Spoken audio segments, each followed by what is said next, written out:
welcome to BCOB!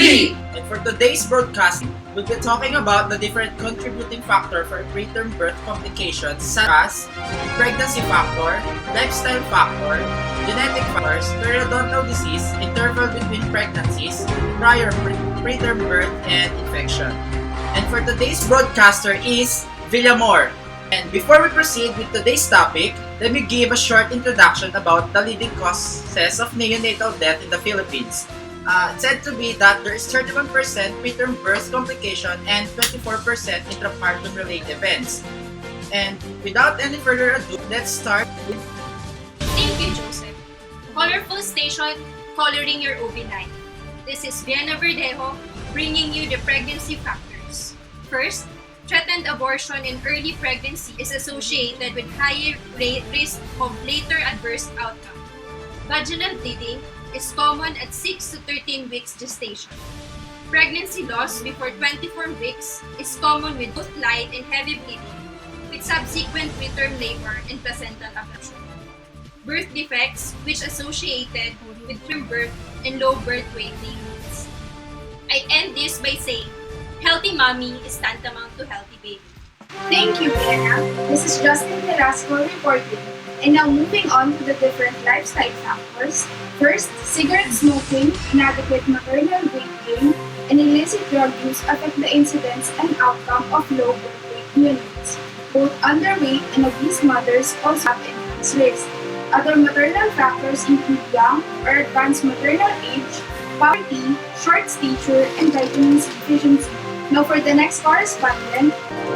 Thank you, Justin. A beautiful and healthy morning to all our listeners out there. My name is Princess Yu and I will be reporting on how periodontal diseases contribute on having preterm babies. So to start with, periodontitis is a destructive disease of the supporting tissues of the teeth and is caused by specific microorganisms. So the inclusion of periodontal tissues produce significant amount of pro-inflammatory cytokines, mainly interleukin-1 beta, interleukin-1/6, prostaglandin E2, tumor necrosis factor alpha, which may have systemic effects on the host.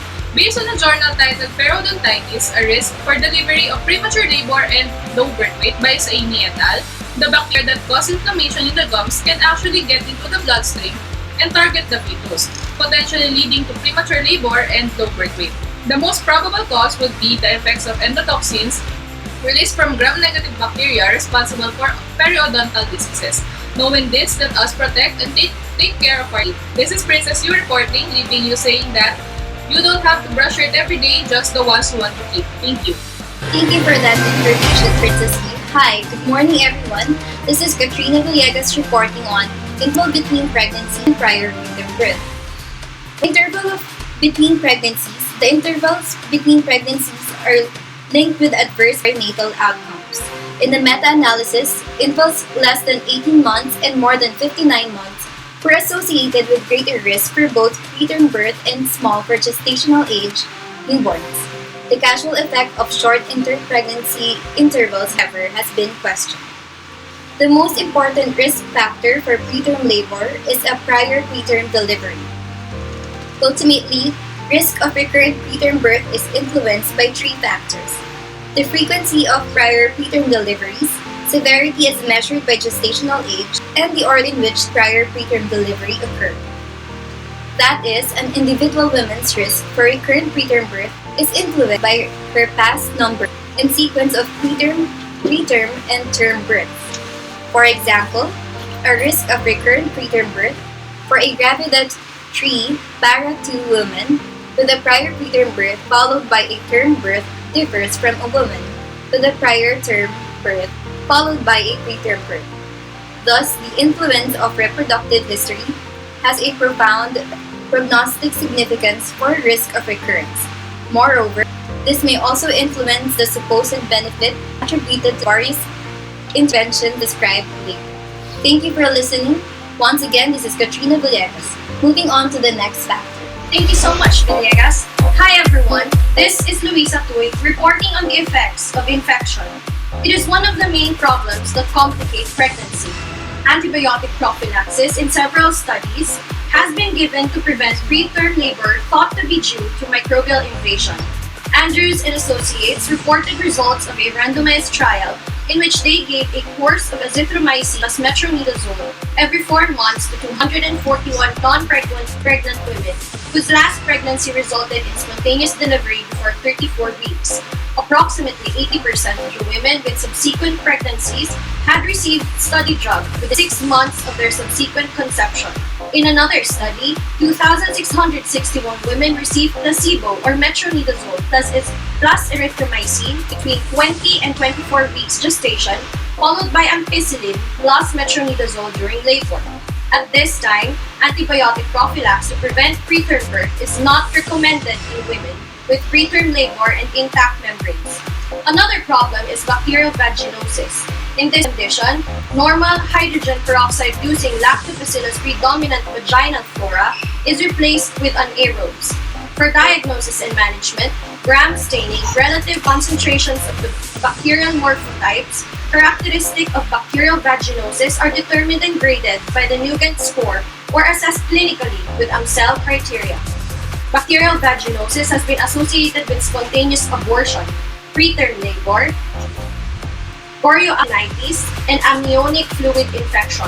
Unfortunately, to date, screening and treatment have not prevented preterm birth. Now, for more information on infections, we move on to the next reporter. Thank you, Ms. Louis. I am Patricia Louise VEGA reporting for an example of an infectious disease, tuberculosis. And for another tuberculosis affects almost every organ in the body, but the usual site of the disease is the lungs, accounting for more than 80% of tuberculosis cases.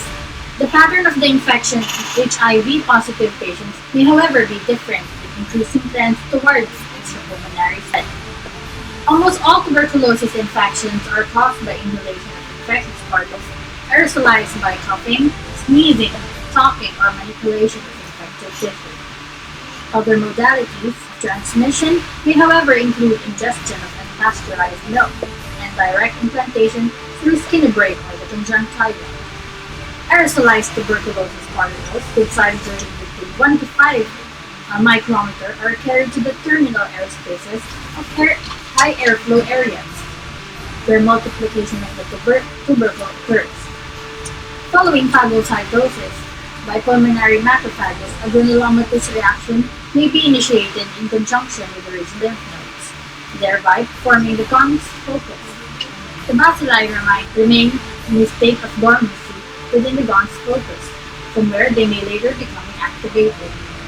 The effects of TB on pregnancy may be influenced by many factors, including the severity of the disease, how advanced the pregnancy has gone at the time of diagnosis, the presence of extrapulmonary spread, and HIV co-infection and bleeding instituted. The worst prognosis is recorded in women in whom a diagnosis of advanced disease is made in the PrEP period, as well as those with HIV co-infection. Failure to comply with treatment also worsens the prognosis. Other obstetric complications that have been reported in these women include a higher rate of spontaneous abortion, small foredate uterus, and suboptimal weight gain in pregnancy. Others include preterm labor, low birth weight, and increased neonatal mortality. Diagnosis is an independent factor which may increase obstetric morbidity about 4-fold, while the risk of preterm labor may be increased in 9-fold. Thank you. This is Patricia VEGA reporting. Next reporter. Thank you, Ms. VEGA. This is IANNE is reporting on the effects of psychological factors and physical activity on preterm birth. Maternal stress can cause the release of increased levels of catecholamines and cortisol, which could prematurely activate placental corticosteroid hormone. It can also alter the immune function, leading to increased susceptibility to intra-amniotic infection. Likewise, women who are depressed or anxious during their pregnancy are unlikely to take care of themselves adequately. For the physical activity, standing, lifting, and other measures of exertion such as long work hours, as modest and inconsistent associations with preterm birth. In more recent times, the focus has shifted toward the potential for a protective effect of physical activity in preterm birth. This is VALDEZ, let's support you. Lastly, for the genetic factors contributing to preterm birth, this is your host, Villaruel, and I am here to break down the genes. Preterm birth is a major public health cancer because of its high prevalence associated with mortality and morbidity. The recurrent familial and racial nature of preterm birth suggests that genetic susceptibility may play a casual role. Several studies have also implicated immunoregulatory genes in potentiating chorioanginitis in cases of preterm delivery due to infection. The strongest risk factors for preterm birth suggest a maternal or fetal genetic predisposition towards preterm birth. Women born preterm are more likely to deliver preterm. Most studies described here found that maternal or fetal carriage of common polymorphisms in the inflammation pathway were associated with preterm birth risk. The initial effort identified genetic associations with gestational duration or preterm birth was mostly based on a candidate gene approach, focusing on polymorphisms of a specific gene or a panel of genes with suspected functional relevance. Genetic screening may someday be used to locate women at highest risk for preterm delivery and to develop tailored interventions based on that woman's particular inflammatory tendencies, stress susceptibilities, vascular insufficiencies, or tissue remodeling predisposition. Future research is needed to develop the tools to enable preterm birth risk prediction and assist in the development of targeted treatments to alleviate this major public health problem. Again, this is your host, Villaruel Christian. Healthy genes, healthy lives. And that will be all for the contributing factors of preterm birth. Back to you, Villamor. Hope you learned something for today's Pet Talk. Tune in again next time here at PCOB!